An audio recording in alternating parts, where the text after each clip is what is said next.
My name is Taha Al-Hiti. I'm an architect and an artist. People just sometimes think that when you do a calligraphy, you just sit down and write like casual writing. And it's the exact opposite from that. It's actually a long process to create a letter of calligraphy. When letters were created as an art, they were based on the human body.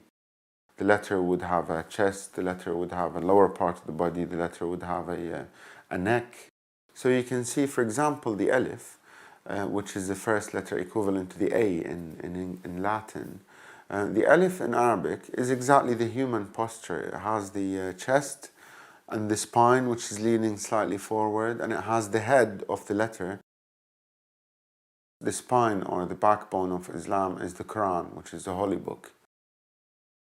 The Prophet realized that the importance of preserving the Quran in such a way that it cannot be altered or changed. All this richness of culture that started brewing under the Islamic pot produced calligraphy in its sophisticated form that we follow until today. We use very strong rules and very tight regulations. Sometimes if you have a pimple on your face, you can see it clearly because it's a bump. Although it's tiny in relation to the size of your body, but you see it, you notice it, and exactly the same way in letters, no matter how big or small they are. And that's what makes calligraphy very challenging, and sometimes people could call it as a labor-intensive art because it takes a lot of hours into one sheet of paper. And the combinations of some letters with others are very hard. There are names in Arabic or words in Arabic which are very hard to write.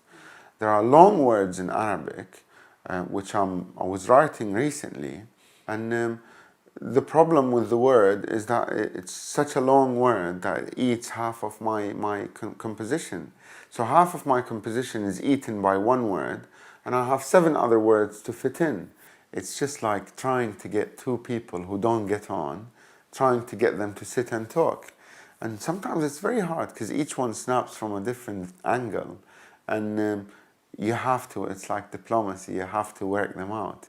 But at the end, the more experienced you are, the more diplomatic you become with letters, and the more your letters will actually speak back to you and accept to sit next to something they didn't want to sit next to.